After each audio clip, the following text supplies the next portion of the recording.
जनकपुरी के जितने लोग हैं धर्मशील हैं, ज्ञानी हैं, गुणवान हैं, और सबसे प्यारी बात कि सबने अपने माथे पर तिलक धारण किया हुआ है। किसी ने धारण किया है, किसी ने शैव तिलक धारण किया है, सबके माथे पर चंदन है। गोस्वामी जी ने श्रीधाम अयोध्या जी के लिए नहीं लिखा कि सभी के सभी संत हैं। क्यों? सब भगवान राम से प्रेम करते, लेकिन उस अयोध्या में भी एक दुष्टा है। कौन है?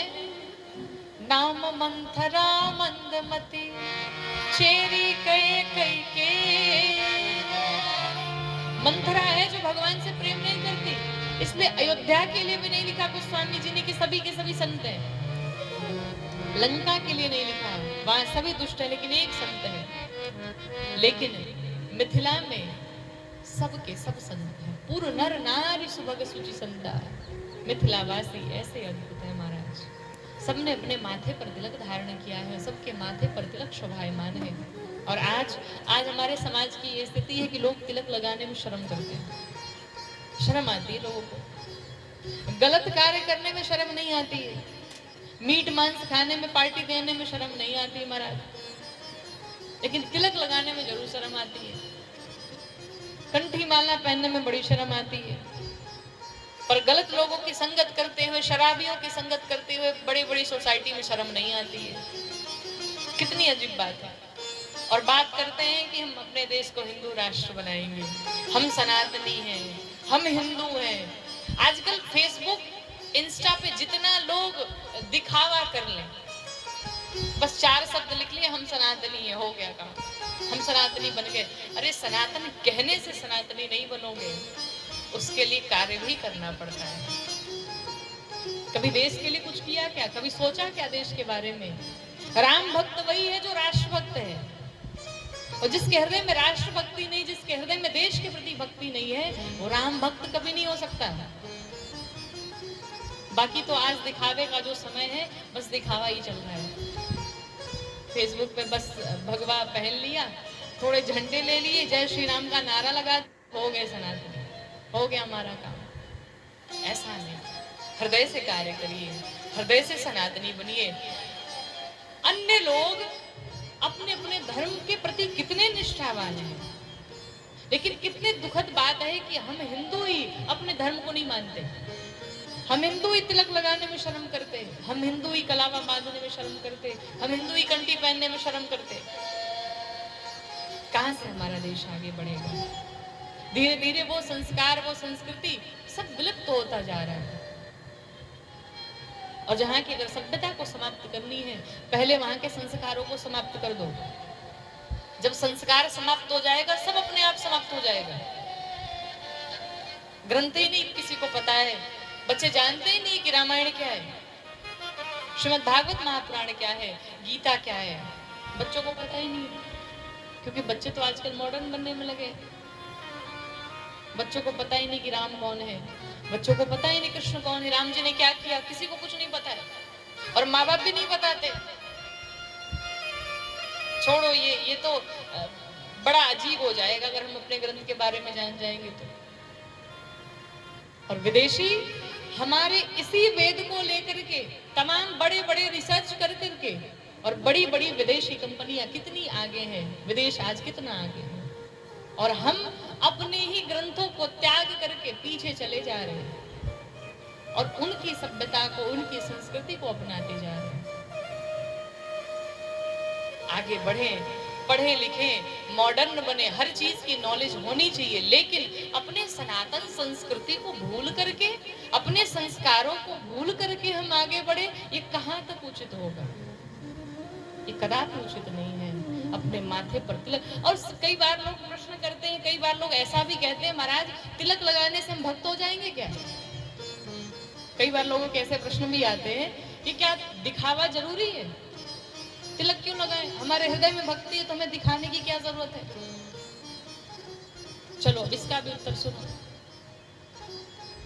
एक विवाहित स्त्री होती है, अपने माथे में सिंदूर क्यों धारण करती है? सिंदूर क्यों लगाती है? अब एक विवाहित स्त्री कहे कि हम तो अपने पति से बहुत प्रेम करते हैं, सिंदूर लगाने की क्या आवश्यकता है? हमारे हृदय में प्रेम है उनके प्रति, हमें दिखाने की क्या जरूरत है।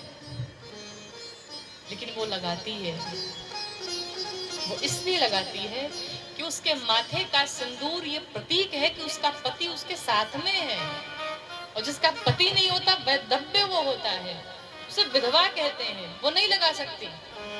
इसका मतलब उसका पति उसके साथ नहीं है। और जो माताएं अपने मांग में सिंदूर धारण करती है, उसका ये प्रतीक है कि मेरा पति मेरे साथ है। उसी प्रकार से जो भक्त अपने माथे पर तिलक धारण करते हैं, वो भक्त भी ये बताते हैं कि जगत के पिता मेरे साथ हैं, हम अकेले नहीं हैं, हम अनाथ नहीं हैं, जगन्नाथ हमारे साथ हैं, हम अनाथ हैं। इसलिए हम तिलक धारण करते हैं। और कहते हैं जिसके माथे पर तिलक होता है, उसी कभी अकाल मृत्यु नहीं हो सकती, अकाल मृत्यु कभी संभव नहीं है।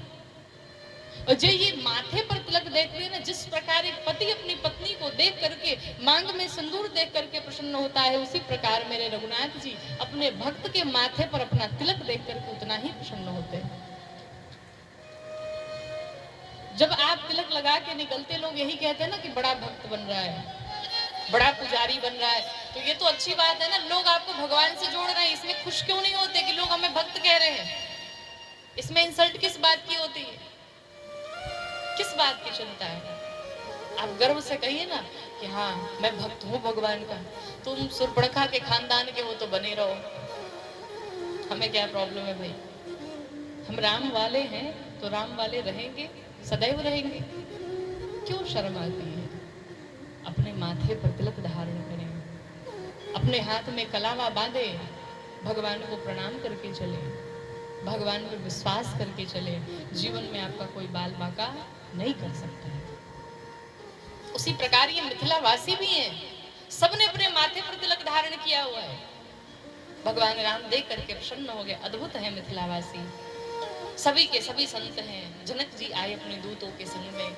आने के पश्चात यहाँ पर राम जी लक्ष्मण जी कुछ देर के लिए कहीं बाहर गए, वन में ही। विश्वामित्र जी के मध्य में सत्संग प्रारंभ हुआ, उसी बीच राम जी चले आए। राम जी को देख करके जनक जी सोच में पड़ गए, मुझे लगता है कहीं भगवान नारायण तो नहीं है। विश्वामित्र जी ने मनी मन कहा, आपने ठीक ही समझा, ये तो नारायण ही है। अब बताने जा रहे थे कि आपने सही पहचाना, लेकिन भगवान राम ने कहा, सरकार हमने गुप्त रूप से अवतार लिया है, हमको गुप्त ही रहने दे। विश्वामित्र जी ने कहा, महाराज चक्रवर्ती सम्राट अयोध्या नरेश महाराज दशरथ के ज्येष्ठ पुत्र ये राम हैं, उनके छोटे भाई अनुज लक्ष्मण भी हैं। तीनों को लेकर के जनक जी वापस राजमहल में आए। राजमहल में आने के पश्चात जिस भवन में श्री जानकी मैया रहती थी, उस भवन में ले जाकर के और फिर से भगवान राम की कथा गाने लगे, कथा सुनाने लगे। लक्ष्मण जी बैठे बैठे मन में सोच रहे, जब देखो तब कथा ही सुनाते हैं, कितनी कथा सुनी जाए। बाहर आए हैं, दूसरे नगर में आए हैं, थोड़ा घूमने टहलने देते, लेकिन अब कहें कैसे, गुरु जी कथा बंद करी, हमको घूमना है। लेकिन राम जी तो मन की बात जान जाते। राम जी मन की बात जान गए और मन की बात जान करके गुरुदेव से आदेश लेते हैं, प्रभु अगर आदेश करें तो जाकर के जनकपुरी लक्ष्मण को घुमा के लाएं। अब जब विश्वामित्र जी ने सुना कि राम जी कह रहे हैं कि मैं जनकपुरी घुमा के लाऊं, तो विश्वामित्र जी मुस्कुरा पड़े। क्यों मुस्कुराए? भाई किसी भी स्थान पर कोई नया नया जाए, अच्छा हम यहाँ पर आए हैं और यहाँ के किसी लोग से कहे चलिए भाई आपको नोएडा घुमा के लाते हैं, कहाँ घुमा ले जाएंगे? जब जानकारी होगी तब तो ले जाएंगे। राम जी भी पहली बार जनकपुरी में आए हैं और विश्वामित्र जी से कह रहे हैं लक्ष्मण जी को घुमा के लाऊं, तो विश्वामित्र जी मन ही मन मुस्कुराने लगे, प्रभु आप तो खुद नए आए हैं, आप क्या घुमाएंगे? लेकिन मैं आपकी चतुराई को जान गया, मैं जानता हूँ आप समझ रहे हैं इस राजमहल के भीतर आपके सभी भक्त प्रवेश नहीं कर सकते, इसलिए आप चाहते हैं कि लोगों के घर घर जाकर के आप दर्शन दें। धन्य है प्रभु। भगवान राम को आदेश दिया, भगवान राम चल पड़े विश्वामित्र जी की आज्ञा पाकर के लक्ष्मण जी के संग में। जनकपुरी के जितने छोटे छोटे बालक थे सब दौड़ पड़े भगवान के पीछे। भगवान राम लक्ष्मण की उंगलियां पकड़ पकड़ के और जनकपुरी पूरा नगर भ्रमण कराते हैं। माताएं जो थी सब दौड़ पड़ी भगवान को देखने। जो नई नवीली दुल्हनें थी आज भगवान को झरोखों से देख रही, खिड़कियों से देख रही हैं, सब दौड़ पड़े, धाय धाम काम सब त्यागी, सब अपना काम छोड़ करके दौड़ पड़े। भगवान राम चले जा रहे हैं। उधर मां जानकी की 8 सखियां छत के ऊपर खड़ी हैं और उसी के ठीक नीचे से भगवान राम चले जा रहे हैं। एक सखी ने कहा, आज इन्हें देख करके मानो ऐसा प्रतीत होता है कि ब्रह्मा जी मानो चले आए। एक ने कहा, पागल हो गई हो, ब्रह्मा जी नहीं होंगे? क्यों? ब्रह्मा जी के तो 4 मुख हैं, इनके तो एक ही मुख है। एक ने कहा, नहीं नहीं, मुझे लगता है कि भगवान विष्णु आ गए आज तो। एक ने कहा, विष्णु भी नहीं हो सकते। क्यों? उनकी तो 4